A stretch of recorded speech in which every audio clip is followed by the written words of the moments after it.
Hello everyone, आज है 17 नवंबर और आज इस वीडियो में हम बात करने जा रहे हैं सुज़लॉन एनर्जी के बारे में। 56 रुपीज़ का शेयर है, 25% गिर चुका है ये एक महीने के अंदर।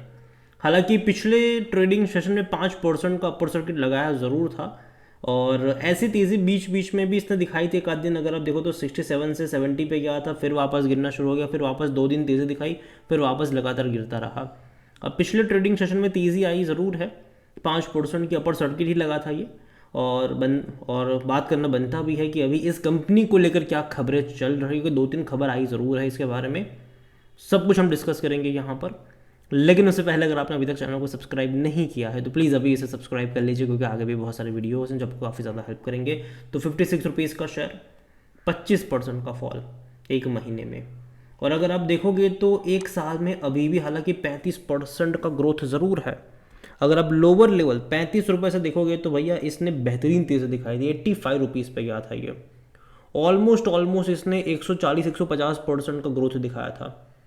लेकिन वहाँ से जो गिरावट आई है, जो 85 रुपीज़ से जो गिरा है, ये लगातार फॉल आया है।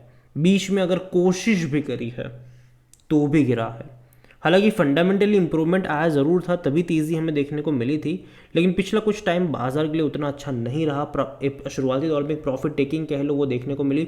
उसके बाद जो एफआईएस ने लगातार बिकवाली करना जो शुरू करा है, उसने कहीं ना कहीं भैया इंडियन बाजार का जो मूड है वो बहुत ही ज़्यादा ख़राब करा। हालांकि सामने डीआईएल्स की तरफ से बाइंग आ ज़रूर रही, लेकिन फिर भी एफआईएस का हटना, दूर जाना, ये अपने आप में एक बहुत बड़ा नेगेटिव इम्पैक्ट है। भैया देखो, स्टेबिलिटी के लिए, इंडियन बाज़ार की स्टेबिलिटी के लिए एफआईएल्स का भैया दोबारा से भरोसा दिखाना ज़रूरी है। क्योंकि देखो, अगर एफआईएल्स इंडिया से निकलता है ना, तो वो सिर्फ पैसा में नहीं निकलता, वो पैसा लेके नहीं निकलता, वो डॉलर लेके निकलता है। अगर एफआईएस जब खरीदारी करता है तो वो डॉलर लेकर आता है, उस डॉलर को रुपीज़ में कन्वर्ट करता है, खरीदारी करता है। जब वो बिकवाली करता है तो वो रुपीज़ में बिकवाली करता है, मतलब जो शेयर बेचता है वो रुपीज़ में बेचता है, लेकिन बाद में उसको कन्वर्ट करता है डॉलर में और अपने पास लेके चला जाता है बाहर। ठीक है। उसके चलते होता ये है कि भैया जो डॉलर है वो स्ट्रांग होता है। जब डॉलर में मतलब निकाल तो स्ट्रांग हो, और रुपीज़ की जो वैल्यू है, रुपीज़ हमारा वीक होता जाता है। उसके चलते रुपीज़ की जो वैल्यू वीक होती जाती है, और ये एक अच्छा साइन नहीं होता किसी भी कंट्रीज़ के लिए कैसा हो। देखो, डॉलर की मजबूती अच्छा साइन इंडियन रुपीज़ के लिए नहीं है, पहली चीज़। और यहाँ पर अगर हम बात करने जाए इस कंपनी को लेकर, तो लेटेस्ट अपडेट यहाँ पर ये भी है कि रिसेंटली इसका जो सर्किट लिमिट है वो चेंज हुआ है। अगर आप देखो तो circuit limit for Suzlon energy was recently revise to 10% from 5% circuit earlier. The circuit limit is revise back to 5% again. देखो, पहले इनका सर्किट 5% था, बाद में रिवाइज होकर 10% हुआ था, अब फिर से वापस 5% का हो गया इनका। जो मतलब 5% से ज़्यादा की अपर सर्किट लोअर सर्किट नहीं आ सकती यहाँ पर। तो सर्किट यहाँ पर चेंज हुआ ज़रूर है।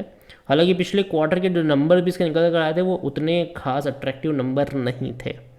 ठीक है, नंबर जो आए थे वो उतने खास अट्रैक्टिव नंबर नहीं थे।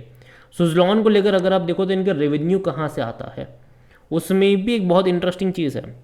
अगर आप इनका सेगमेंट वाइज रेवेन्यू देखोगे तो देखो, सुज़लॉन का अभी ये है कि रिन्यूएबल एनर्जी सेक्टर में कंपनी लगातार अपनी कैपेसिटी को बढ़ा रही है, अपनी इंस्टॉल कैपेसिटी को बढ़ा रही है।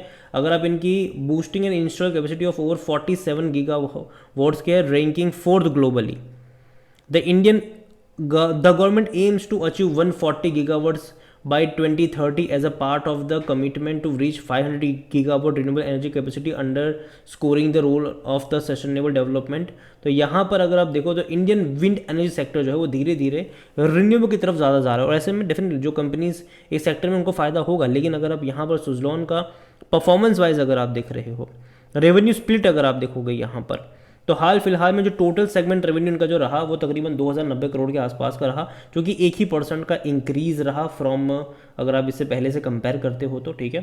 और जो ज़्यादातर रेवेन्यू आया है, 70% जो रेवेन्यू इनका आया है वो आया है विंड टर्बाइन जनरेटर सेगमेंट की तरफ से आया है। ठीक है। बाद में अगर आप 3% का देखोगे तो वो फाउंडरी एंड फोर्जिंग से आया है। ठीक है। लेकिन उसके बाद जो सेकंड बड़ा सोर्स है रेवेन्यू का वो है ऑपरेशन एंड मेंटेनेंस सर्विस, जो कि 26% का रेवेन्यू वहाँ से आया है, और बाकी का तकरीबन 0.1% वहाँ से निकला है। लेकिन इंटरेस्टिंग पता है क्या है? इंटरेस्टिंग ये है कि कंपनी का रेवेन्यू भले ही 70% आता हो इनके विंड टर्बाइन जनरेटर से, लेकिन ज़्यादातर जो प्रॉफिट मतलब इनका आ रहा है वो भैया मेंटेनेंस से आ रहा है। यहाँ पर अगर आप देखोगे तो most of the revenue of the wind turbine generators ठीक आ रहा है, but in terms of profit wise अगर आप देखो तो 97% of profit came from the operation and maintenance service. 195 crore का जो प्रॉफिट हुआ है वो ऑपरेशन और मेंटेनेंस सर्विस से आया है, जबकि जहां पर विंड टर्बाइन जनरेटर से आया है वो सिर्फ 42 करोड़ के आसपास का रहा है। तो ये बहुत बड़ी चीज़ है यहाँ पर कि जो 70% का जो रेवेन्यू जहाँ से आता है उतना ज़्यादा प्रॉफिट वो नहीं दिखाता है, वो जबकि जहाँ पे 26% का रेवेन्यू है वो 97% कंट्रीब्यूट कर रहा है। यहाँ पर ज़्यादातर वही कंट्रीब्यूट कर रहा है, आप यहाँ पर ये कह सकते हैं इस कंपनी में। तो ये एक इंटरेस्टिंग फाइंडिंग यहाँ पर ज़रूर आप कह सकते हो इस कंपनी को लेकर। और जहाँ तक इसके वॉल्यूम्स के बारे में बात करते, देखो बड़ी क्वांटिटी में ट्रेड तो कर रहा है ये, 5.5 करोड़ से भी ज़्यादा के शेयर ट्रेड होते हमें नज़र आए थे। और कंपनी का जो मार्केट कैप है वो 77,000 करोड़ से भी ज़्यादा का देखने को मिल रहा है। कंपनी के बारे में अगर हम बात करने जाए तो देखिए कंपनी डिविडेंड तो भूल जाओगे, आपको इतना जल्दी पे करेंगे, शायद 2-3 साल बाद पे करें, लेकिन अभी तो पे नहीं करेंगे क्योंकि रिसेंटली कंपनी स्टेबल हो रही है, रिसेंटली कंपनी प्रॉफिटेबल हो रही है। तो कहीं ना कहीं पैसों का इस्तेमाल करेंगे, अपनी जो कहते हैं कि अपनी कैपेसिटीज़ है उसको बढ़ाने में इस्तेमाल करेंगे। तो देखते हैं कि क्या होगा। और जहाँ तक वैल्यूएशन के बारे में बात करी है तो देखो इसका 80 का पी है, जो कि महंगा है, महंगा सेक्टर पी 47 का है ये। और जब गिरते हुए बाजार में इतने हाई वैल्यूएशन के ऊपर जब कोई शेयर ट्रेड करता है तो भाई साहब बाजार उसको पटकता ज़रूर है। ऑलरेडी बहुत ज़्यादा पिटाई हो चुकी है इसकी, 85 रुपीज़ से गिरकर आया है, 125 का पी था उसका, अब गिरकर 80 का पी हुआ है। शेयर प्राइस जो 85 रुपये का था वो गिर के 55 पे भी गया है। जहाँ तक फाइनेंशियल देखे इस कंपनी के तो लास्ट क्वार्टर के नंबर कुछ खास अच्छे नहीं थे, स्पेसिफिकली प्रॉफिट वाइज सिर्फ 200 करोड़ का ही प्रॉफिट था इनका, जबकि इससे पहले के क्वार्टर में 300 करोड़ का प्रॉफिट था, इससे पहले 250 था, उससे पहले दिसंबर में 203 करोड़ का था। तो कम प्रॉफिट है ये। पिछले साल भी देखो तो 102 करोड़ था, उसके मुकाबले आपको ज़्यादा लगेगा, लेकिन अगेन क्योंकि कह दो कि पिछले साल के मुकाबले अभी का जो कंडीशन है, सिचुएशन है, वो बहुत ज़्यादा अलग है। रेवेन्यू हालांकि बढ़ा है, अगर देखो पिछले साल प्रॉफिट भले ही अगर आप देखो यहाँ पर इवन दिसंबर में 1500 करोड़ का था, लेकिन 200 करोड़ का प्रॉफिट था। इस बार 2100 करोड़ का इनका रेवेन्यू है, लेकिन प्रॉफिट उतना ज़्यादा नहीं हुआ, बल्कि कम ही हुआ है थोड़ा बहुत यहाँ पर। और जहाँ तक शेयर होल्डिंग के बारे में देखें तो प्रमोटर की जो होल्डिंग है वो 13.25% की है, बहुत कम क्वांटिटी कहूँगा ये। 4.14% म्यूचुअल फंड के पास है, 4.87% डोमेस्टिक के पास है, 23.72 एफआईएस, और एफआईएस देखो लगातार खरीदारी करे जा रहा है यहाँ पर लगातार। रिटेल की अगर हम बात करें तो 23.55% का स्टेक है उनके पास, अदर पार्टी 30.48% का स्टेक लेकर बैठे हुए हैं। ओवरऑल अगर बात करें जाओ सुज़लॉन को लेकर, देखो कंपनी लगातार एक डाउनवर्ड ट्रेजेक्टरी शो तो कर रहा है, और सबसे पहले इसका कहीं किसी ना किसी लेवल पर रुकना ज़रूरी है, सपोर्ट बनाना ज़रूरी है, बेस बनाना ज़रूरी है। जब तक वो नहीं बनता तमाशा देखो यहाँ पर, ठीक है, दूर बैठ के। और बाज़ार भी उतने खास अच्छे मूड में लग नहीं रहा है, कहीं ना कहीं बाज़ार का भी थोड़ा बहुत पॉजिटिव होना ज़रूरी है, बाज़ार का भी थोड़ा बहुत कहीं ना कहीं किसी ना किसी लेवल पर एक सपोर्ट, एक बेस बनाना ज़रूरी है। जब तक वो नहीं होता है दूर बैठो, तमाशा देखो, और चीज़ें जब तक स्टेबल नहीं होती मेरे हिसाब से जल्दबाजी नहीं करनी चाहिए। देखो ऐसा नहीं कि जब गिरावट आई तब मैं बात करूँ, नहीं। अगर आप चैनल को रेगुलर फॉलो करते हो तो सुज़लॉन के ऊपर इससे पहले भी मैंने वीडियोस बनाए थे, मैंने कहा था कि दिवाली के बाद मुझे लगता है कि एक बड़ा फॉल यहाँ पर आ सकता है, और वो हमें देखने को मिल भी रहा है।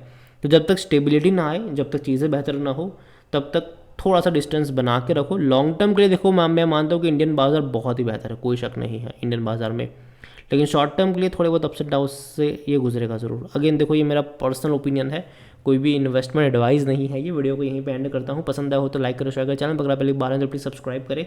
और सुज़लॉन एनर्जी के बारे में आप क्या सोचते हैं वो भी आप मुझे कमेंट में लिख के बता सकते हैं। Thank you.